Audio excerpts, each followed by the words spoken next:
মুহাম্মাদুর রাসূলুল্লাহ সাল্লাল্লাহু আলাইহি ওয়াসাল্লাম। কিসের আকর্ষণে? কথা বলবেন না। কিসের আকর্ষণে? এই কোরআনের আকর্ষণে। ওসমান ইবনে মাযউন তিনি ছিল জিরো, কিন্তু এই কোরআনের সংস্পর্শে আসার কারণে ওসমান ইবনে মাযউন রাদিয়াল্লাহু তাআলা আনহুকে জিরো থেকে যিনি হিরো বানিয়ে দিলেন তিনি কে? আস্তে বলবেন না, জোরে বলেন তিনি কে?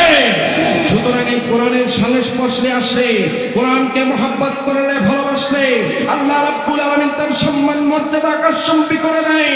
আর যদি কোরআনের কেউ বিরোধিতা করে তার সম্মান মর্যাদা আল্লাহ রাব্বুল আলামিন সরিয়ে নেয়। কথা বলেন ঠিক না ঠিক? সম্মানিত দিনী ভাইরা আমার, শুধু তাই নয়, এই কোরআনের সংস্পর্শে একজন কাফের, তিনি ছিলেন সাইফি গোত্রের প্রধান, অর্থাৎ লিডার, নেতা। এই আকসাম ইবনে সাইফি তার অন্তরের ভিতরে রাসূলের প্রতি একটা মহব্বত পয়দা হয়ে গেল, ভালোবাসা পয়দা হয়ে গেল। জোরে বলেন সুবহানাল্লাহ। আল্লাহ রাসূল সাল্লাল্লাহু আলাইহি ওয়াসাল্লাম তিনি যখন মক্কার ভিতরে কোরআনের দাওয়াত দেওয়া আরম্ভ করলেন, মক্কার বড় বড় কাফেররা আবু জাহেল, উতবা, শায়বা, উতাইবা, মুগিরা, ওয়ালিদরা আল্লাহ রাসূল সাল্লাল্লাহু আলাইহি ওয়াসাল্লামের বিরোধিতা আরম্ভ করে দিল। কথা বলেন ঠিক না বেঠিক? কিন্তু আকসাম ইবনে সাইফি তিনি ছিলেন সাইফি গোত্রের লিডার। এই আকসাম ইবনে সাইফির অন্তরে আল্লাহ রাসূল সাল্লাল্লাহু আলাইহি ওয়াসাল্লামের প্রতি মহব্বত, ভালোবাসা আস্তে আস্তে পয়দা হয়ে গেল। এই আকসাম ইবনে সাইফি তিনি একদিন তার কর্মীদেরকে ডাক দিয়ে বললেন, আমার কর্মীরা, নেতা যদি ভালো হয় কর্মীরা কিন্তু অটোমেটিক ভালো হয়। কথা বলেন ঠিক না বেঠিক? আর নেতা যদি চোর ছেঁচড়া হয়, মাস্তান হয়, টেন্ডারবাজি হয়, কর্মীরাও কিন্তু টেন্ডারবাজি, মাস্তানি হয়। কথা বলেন ঠিক না বেঠিক? আকসাম ইবনে সাইফি ডাক দিয়ে বলেন, আমার কর্মীরা, তোমরা এদিকে আসো। আকসাম ইবনে সাইফি তিনি একটা সেমিনার করলেন। আকসাম ইবনে সাইফি ডাক দিয়ে বললেন, ও আমার কর্মীরা, এই যে মুহাম্মদ বিন আব্দুল্লাহ যেই কোরআনের দাওয়াত দেয়, যেই দিনের দাওয়াত দেয়, আমার মনে হয় মুহাম্মদ বিন আব্দুল্লাহ আসলে সত্য দাওয়াত দেয়। সুবহানাল্লাহ কোন সবাই? মুহাম্মদ যেই কোরআনের দাওয়াত দেয়, যেই দিনের দাওয়াত দেয়, যেই রিসালাতের দাওয়াত দেয়, আমার মনে হয় আসলে মুহাম্মদ সত্য দাওয়াত দেয়। এই কারণে আমি একটা চিন্তা করেছি, আমি লেন্টি করব না, দেরি করব না, আমি মুহাম্মাদের হাতে হাত রেখে অতি তাড়াতাড়ি কালেমা পড়ে মুসলমান হয়ে যাব। জোরে বলুন সুবহানাল্লাহ। আকসাম ইবনে সাইফির গোত্রের কর্মীরা ডাক দিয়ে বললেন, হে নেতাজি, আপনি কি কথা বললেন? আপনি আমাদের নেতা, আপনি আমাদের লিডার, আর মুহাম্মদ বিন আব্দুল্লাহ তার মাও নাই, তার বাবাও নাই, সে হলো এতিম একজন মানুষ। সুতরাং আপনার মতন এত বড় একজন পাওয়ারফুল লিডার হয়ে আপনি মুহাম্মাদের কাছে যাবেন, এইটা দেখতে তো ভালো দেখায় না, বেমানান দেখায়। সুতরাং আকসাম ইবনে সাইফি আমাদের লিডার, আমাদের নেতা, আপনার যাওয়ার দরকার নাই। সুতরাং আপনি আমাদের কর্মীদের ভিতর হতে আপনি দুইজন প্রতিনিধি নিয়োগ করে দেন, আর আপনি তাকে, আপনার প্রতিনিধিদেরকে দুইটা প্রশ্ন করবেন, আর আপনার প্রতিনিধিরা গিয়ে মুহাম্মদ বিন আব্দুল্লাহর কাছে দুইটা প্রশ্ন করবেন। এই দুইটা প্রশ্নের উত্তর যদি আমাদের কাছে মানসম্মত হয়, তাহলে শুধু আপনি লিডার, শুধু একা নয়, আমরা কর্মীরাও আমরা কালেমা পড়ে মুহাম্মাদের হাতে হাত রেখে ইসলাম ধর্ম গ্রহণ করব। আকসাম ইবনে সাইফি তিনি দুইজন প্রতিনিধি নিয়োগ করলেন। ডাক দিয়ে বললেন, আমার প্রতিনিধি দুইজনের দিকে আসো, তোমরা মুহাম্মাদের কাছে গিয়ে তোমরা দুইটা প্রশ্ন করবে। আর এই দুইটা প্রশ্নের উত্তর যদি মুহাম্মদ যদি মানসম্মতভাবে দেয় তাহলে কালেমা পড়ে মুসলমান হয়ে যাব। এবার ওই প্রতিনিধি ডাক দিয়ে বললেন, নেতা ও আকসাম ইবনে সাইবি, সেই প্রশ্ন দুইটা আমরা কি করব?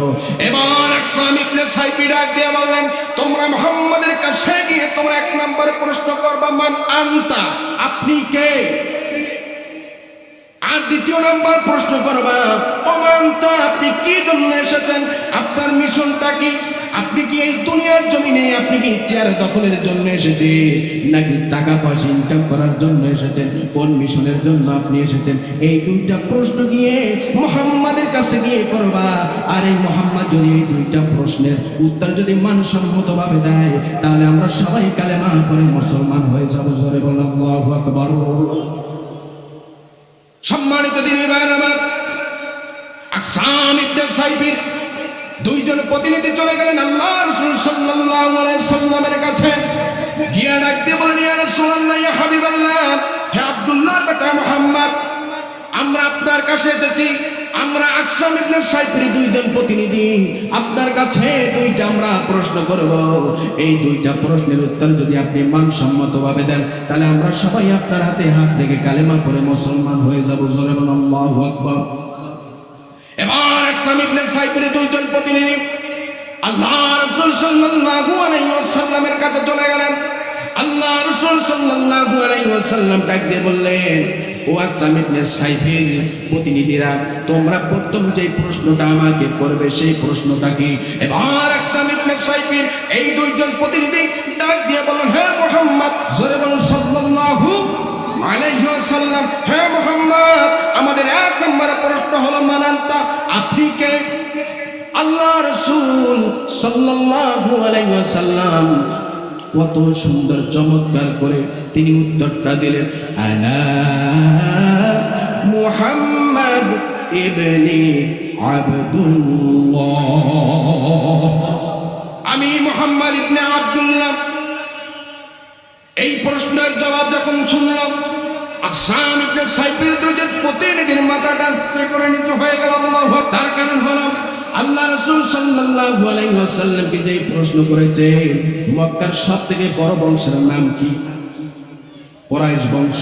আল্লাহ রাসূল সাল্লাল্লাহু আলাইহি ওয়াসাল্লাম তিনি তো কুরাইশ বংশের খ্যাতিও তিনি দিতে পারতেন, লকব লাগাতে পারতেন, আমার দাদা অমুক, আমার নানা অমুক। কিন্তু আল্লাহ রাসূল সাল্লাল্লাহু আলাইহি ওয়াসাল্লাম তিনি বলেন, আনা মুহাম্মদ ইবনে আব্দুল্লাহ, আমি আব্দুল্লাহর বেটা মুহাম্মদ। এবার আকসাম ইবনে সাইবির এই প্রতিনিধি দুইজন ডাক দিয়ে বললেন, হে আব্দুল্লাহর বেটা মুহাম্মদ, আমাদের দ্বিতীয় নাম্বার প্রশ্ন হলো ওমা আনতা, আপনি কিসের জন্য এই পৃথিবীতে এসেছেন? আপনি কিসের জন্য এই পৃথিবীতে আপনি কোন মিশন বাস্তবায়ন করার জন্য এসেছেন? এবার আল্লাহ রাসূল সাল্লাল্লাহু আলাইহি ওয়াসাল্লাম আকসাম ইবনে সাইবির এই যে দুইজন প্রতিনিধি, এই দুইজন প্রতিনিধির সামনে দাঁড়িয়ে আল্লাহ রাসূল সাল্লাল্লাহু আলাইহি ওয়াসাল্লাম সূরা আন-নাহলের 90 নম্বর আয়াতে কারিমা তেলাওয়াত করলেন। যখন আকসাম ইবনে সাইবির এই দুই প্রতিনিধির চোখ বেয়ে পানি পড়তে লাগলো, তখন আল্লাহ রাসূল সাল্লাল্লাহু আলাইহি ওয়াসাল্লামের তেলাওয়াত শেষ হয়ে গেল। আকসাম ইবনে সাইবির এই দুইজন প্রতিনিধি ডাক দিয়ে বললেন, হে আব্দুল্লাহর বেটা মুহাম্মদ, আমাদের যতক্ষণ পর্যন্ত এই সূরা আন-নাহলের 90 নম্বর আয়াতটা যতক্ষণ পর্যন্ত আমাদের মুখস্থ না হবে ততক্ষণ পর্যন্ত এই আয়াতে কারিমাটা আপনি বারবার আপনি তেলাওয়াত করতে থাকেন। আল্লাহু আকবার। সম্মানিত দিনী ভাইরা আমার, আল্লাহ রাসূল সাল্লাল্লাহু আলাইহি ওয়াসাল্লাম তিনি এই সূরা আন-নাহলের 90 নম্বর আয়াতে কারিমা বারবার তিনি তেলাওয়াত করতে লাগলেন। আকসাম ইবনে সাইবির এই দুইজন প্রতিনিধি এই সূরা আন-নাহলের 90 নম্বর আয়াতে কারিমা মুখস্থ হয়ে গেল। হয়ে যাওয়ার পর এবার আল্লাহ রাসূলের সামনে দাঁড়িয়ে ডাক দিয়ে বলেন, ইয়া রাসূলুল্লাহ, ইয়া হাবিবাল্লাহ, আমরা দেরি করতে চাই না। ইয়া রাসূলুল্লাহ, ইয়া হাবিবাল্লাহ, আপনি আমাদেরকে কালেমা পড়ায় মুসলমান বানায় দেন। লা